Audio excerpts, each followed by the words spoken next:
I'm Nicola McCarthy. I'm the Head of Research at the Milner Therapeutics Institute, and I'm joined by two of my colleagues today, Chun-Hao Wong, who's the new Functional Genomics Screening Lead for the Milner Therapeutics Institute, and Uli Kunzel, who's the Functional Genomics Streaming Lead for AstraZeneca. And today we're going to run through a couple of items to tell you about the new lab that we're setting up.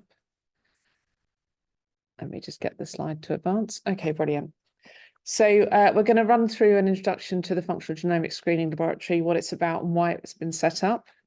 And then we're going to run through a couple of case studies just to, for those of you that aren't familiar with array CRISPR screens, just to give you an outline of why we're interested in this format of screening and what it can do for research purposes. And then we're going to talk a bit more about the project call for proposals that we've set up. And then we'll be running a Q&A session at the end of this.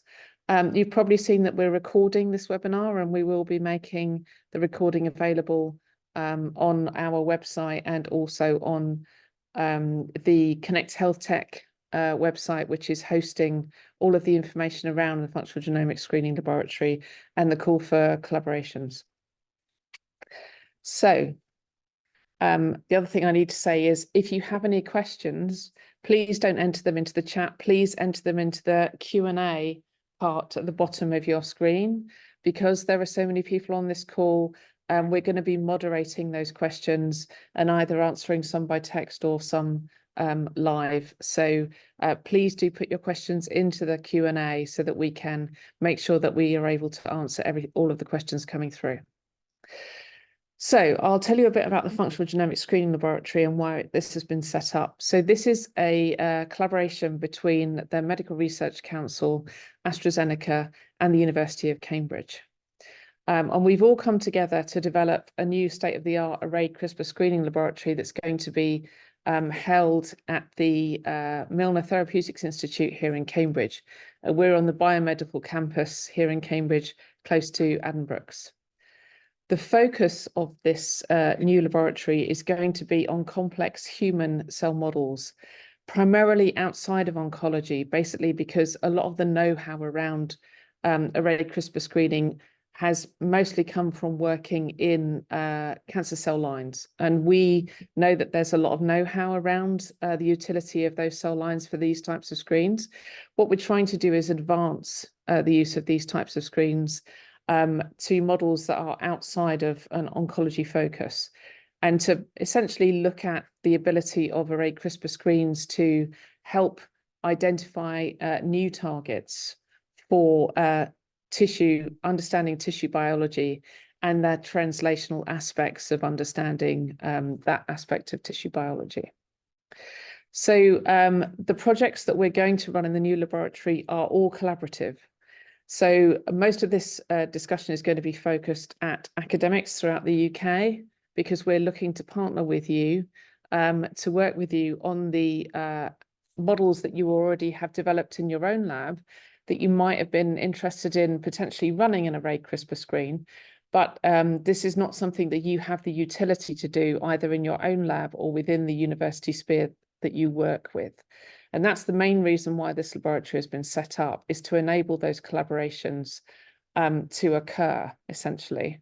And the projects that we're going to run in the new laboratory are going to take several different forms. As I said, primarily we're looking to work with academics throughout the UK. And we've set up an overarching agreement that's been signed by all three partners. And as part of that overarching legal agreement, there are tear-off sheets that enable collaborations to exist either between academics, University of Cambridge and AstraZeneca. And these are going to be where there's a particular model that's of interest to AstraZeneca. And in that case, all projects will be funded, or collaborative projects will be funded by AstraZeneca. There might be other projects coming through that are much more developmentally focused, that are not so much of interest to AstraZeneca, in which case those collaborative agreements will still be between all three parties, but there'll be the majority of that data set will be between University of Cambridge and the academic that's applying. And the funding for those screens will be helped by an MRC access fund to cover project costs. And where space allows, we are looking to potentially collaborate with SMEs and potentially industry. Again, these will be collaborative projects. They will not be service projects. And we've got another separate collaboration agreement that can be set up to facilitate those projects. So having given you some background on that, I'm going to hand over to Wong to take you through some aspects of array CRISPR screening. Wong. Okay, so I'll give a brief overview in terms of just kind of CRISPR-Cas9 screens. What it allows to do is functional interrogation of the genome at scale. So in brief, you have the two key components, which is Cas9 and guiRNA library that contains the sequences of the target genes that you want to perturb. They form a complex at the target site and creating a double-strand break. And this, with the repair mechanism, this is likely to create an insertion or deletion that leads to a perturbed function of the gene itself.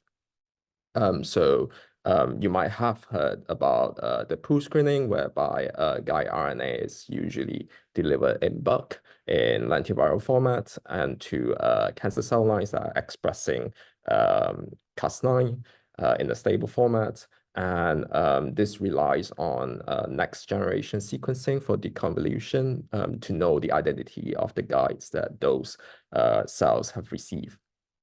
So this is commonly used in studying essential genes in cancer, whereby you can actually do dropout screens. So you can see that cells that have that are essential in cancer leads to reduction in terms of cell numbers, therefore a reduction in terms of sequencing counts compared to a non-essential gene. You can also pair it with a FACS flow cytometry readout to look at marker expression, so the impact of a gene knockout on the expression level of the marker of interest. So typically what you would do is sort for a high expression or a low expression count bin, and then perform sequencing on top of this.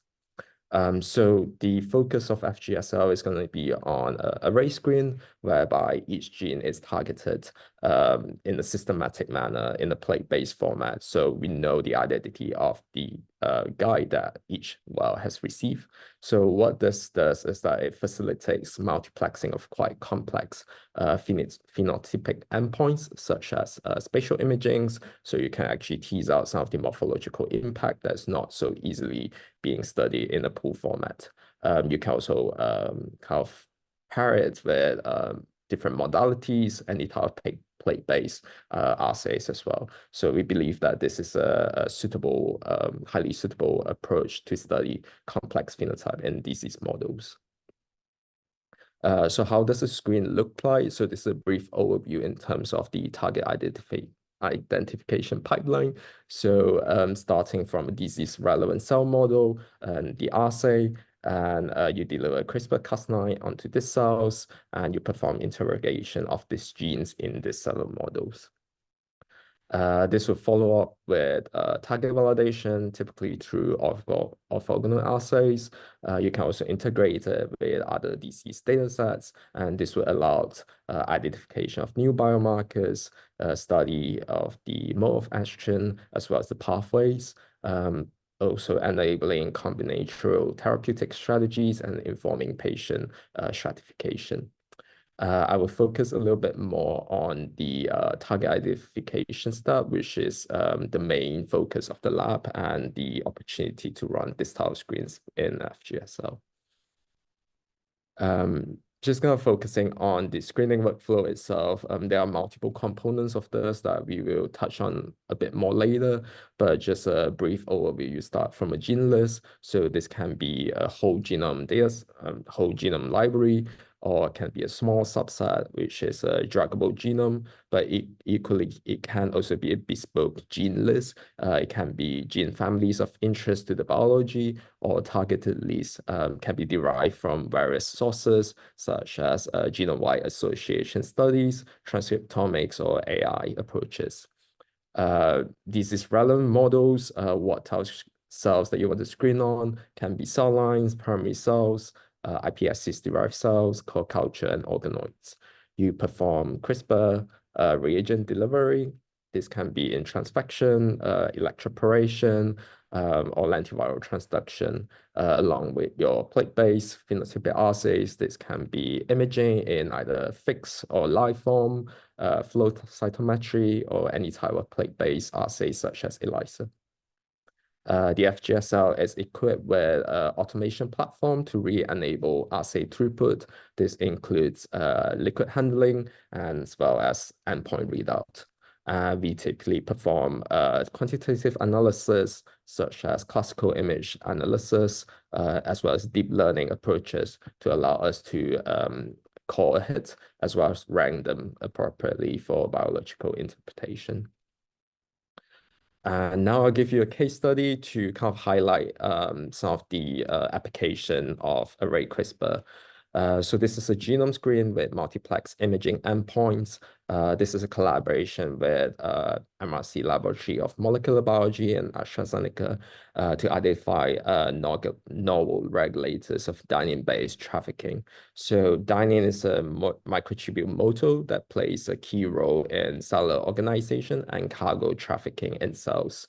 We decided to use array format screening because our assay is actually an imaging assays to look for spatial localizations of dynein cargoes. So you can see in this reporter cell lines that has a stably expressing dynein reporter in GFP and RFP. And we can actually study where this is within the cells, but we can also increase the plex of this assay by including other markers using immunofluorescence, such as additional dynein cargo, which is early endosomes here, but also marking the DNA using the Hirsch as well as the microtubule. We developed a workflow along on this assay to actually enable us to screen at a high throughput manner. This starting from lipofaction of mRNA Cas9 onto this cell. So we ended up with a huge population of cells with Cas9 expressing cells. And then we transfer them to 384 format, which contains the guide RNAs and in an array format. And then this follow up by fixation and high throughput imaging to quantify the impact of the gene knockout on dynein cargoes and reporters. Just to give you a sample of the data set that come out from this. So starting from the genome-wide screen, you can see that this is the neutral control, which is just a non-targeting sequence. And you can see one big spot, which is for the GFP-RFP reporter as a probe for dynein activity in cells. And we use a positive control that you can see. This is a guide against LIS1, which is a known dynein regulator. And you start to see a phenotypic readout, which is multiple increased number of spots that are dispersely organized on the cytoplasm of the cells. So you can also see that this is how the plot usually look like. We have quantified the number of RFP spots and number of GFP spots, and we're looking for increased number. With the genome library, it's also really encouraging that we only have one copy of each gene. So you can see that the LIS1, which is the positive control we use, we also pick up the only copy within the library, which means that we have quite a strong screen at the genome scale to actually identify biological relevant hits. We pick a subset of hits to follow up, which is about 400 of them. What I want to highlight here is that we also include the additional biomarkers to study. We perform clustering based on the activity of the gene knockout on the localization of these different markers. And we can actually group different, each line represent a gene knockout. So we can actually group this activity based on which of those biomarker is affecting and at what magnitude is affecting as well. We have a validation rate of approximately 66%, which is quite comparable with the literature. And finally, I just want to highlight that because we're using imaging, there's a lot of information within the images that we can further harness. So one of the application here is potentially image-based profiling.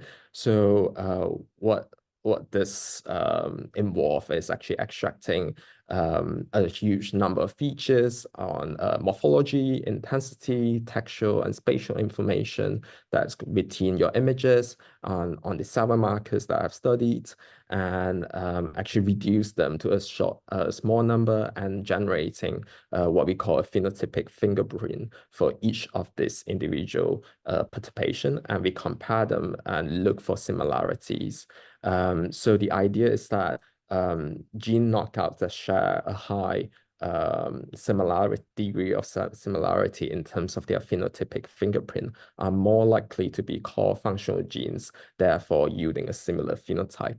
So on this UMAP, you can see all the smaller subset of genes that I follow up, and you can see that we have picked up multiple gene families that are known in the literature to cluster among themselves. You can also use this to prioritize the targets, for example, because we're interested in dynein, so we can pick up the novel targets that cluster with dynein to study.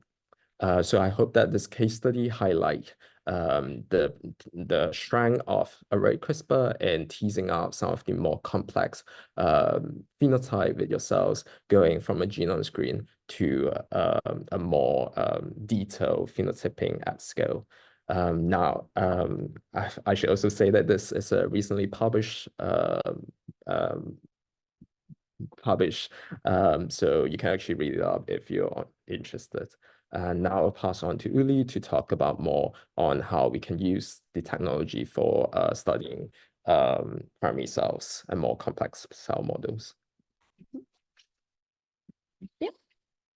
So I will discuss now some of the challenges that we are facing when screening in primary cells and complex cell models, and how we can overcome those challenges. So one of the limitations with primary cell models is the availability of the amount of cells. We cannot endlessly expand those cells. So this is a really important point that we need to consider when performing arrayed CRISPR screens in primary cells. So how much can the cells be expanded? Is there enough material for a screen and assay development as well?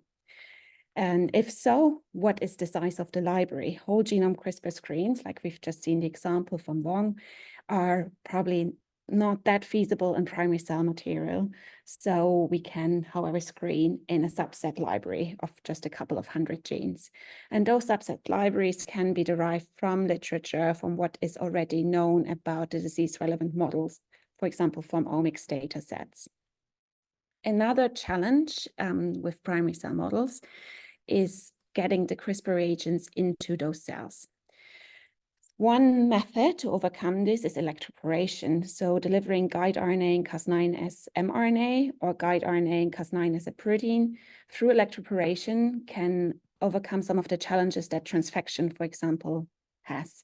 A lot of primary materials are not easy to transfect, and if we don't have enough CRISPR reagents in the cell and knockout efficiency is low, we can't perform screens in them. But electroporation is a way to overcome this, for example. As is lentiviral transduction, but it comes often with other limitations in screening, for example, different viral titers in a library. One other aspect of using primary and complex cell models is heterogeneity and also complex endpoints that often only have small assay windows. So this is something to consider when building the assay and when building the data analysis pipeline. So we have to ask, like in every CRISPR screen, what is the phenotypic change that we want to measure and how do we want to measure it? Do we have the relevant controls? And how do we quantify those changes? How do we call hits and so on? I think I will discuss this in a little case study in more detail, and hopefully it becomes clear what some of the limitations are and how we can overcome them. So the case study that I want to present to you is a CRISPR screen in primary human renal cells that we performed a few years ago for exploration of potential chronic kidney disease targets or pathways. So in this example, we used a gene list that was derived from a knowledge graph. So that is in silico predictions of potential genes that have an impact in chronic kidney disease. We screened those genes in the primary human renal cell models. And the first step for developing the assay was developing efficient gene knockout. We did this by electroporating guide RNA and Cas9 as an RNP into the cells. When we used control guide RNAs that you can see here on the bottom, and then looked through Sanger sequencing at the amount of insertions and deletions formed at the target site, we could see a very high amount of indel formation. So we're very happy with the gene knockout achieved. We also showed this with a phenotypic readout where we knocked out, for example, the biomarker for the assay and saw a significant reduction, or like over 95% reduction in the biomarker on protein level as well. So that was the first step. And in the second step, we established a phenotypic assay for the CRISPR screen.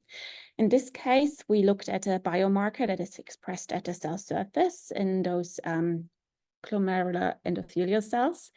And upon stress treatment with a cytokine IL-1 beta, this biomarker was reduced at the cell surface and led to a reduction or loss of cell junctions, and therefore a loss of the cell function. So we can see in the images below that IL-1 beta treatment indeed led to a significant reduction in the biomarker, and that we could rescue this or prevent this phenotype by knocking out the receptor for IL-1 beta. So we showed that we have a nice modulation of our assay of the biomarker, and that this is also reversible with a genetic control. So these are the requirements we need for a good screening assay: have a good enough assay window and have some controls that show that we can identify potential hits. I now want to show you the importance of scaling up and automation for a CRISPR screen in primary cell models. So one of the challenges in this assay was scaling it up to be able to knock out up to 250 genes and reducing any variability in the assay. Can imagine that this assay, where we look at cell junctions, is highly dependent on the cell seeding density. And if we introduce any variability through our workflows, this will affect the assay endpoint. So what we did is established a workflow that requires a couple of different cell dispensers or liquid dispensers and liquid handling equipment that is also available in the FGSL. And using those to dispense our reagents and our cells, and then transfer those suspensions into the electroporation cassette and out of the cassette into the assay plates, made a massive impact on our assay robustness. So this protocol is published and has been used in other primary cell models. So if you're interested, you can have a look into this. And as I mentioned, all the machines and workflows are available on the FGSL as well. So we can use it for other primary cell models to screen using electroporation and gene knockout as well. Finally, I want to show you in this example how we analyzed our imaging data, how we quantified the changes that we saw. In this case, we used a deep learning-based image analysis tool. We used Gene Data Imagens as well as an in-house AstraZeneca tool that allowed us to classify the different phenotypes into different kind of clusters.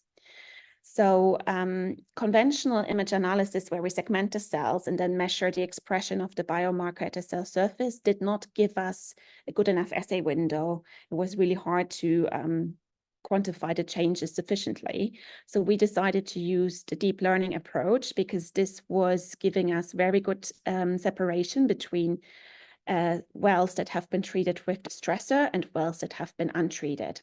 So using those control wells, we trained a neuronal network on those pictures and then sorted into the difference between stressed cells, which lose the membrane staining of our biomarker, and untreated healthy cells which have the presence of the biomarker here on those different field of views. And using this neuronal network, letting it learn the differences between those images, We then applied this network onto our gene knockouts from the screen, and then quantified basically the amount of stressed cells or percentage of stressed cells in our screening list. So we plotted this then further and used this for hit calling or hit identification. So on this plot, you can see at the top in the cyan color, the stressed phenotype. So these are the cells or the gene knockouts that have been treated with the stressor. And anything that prevented the stress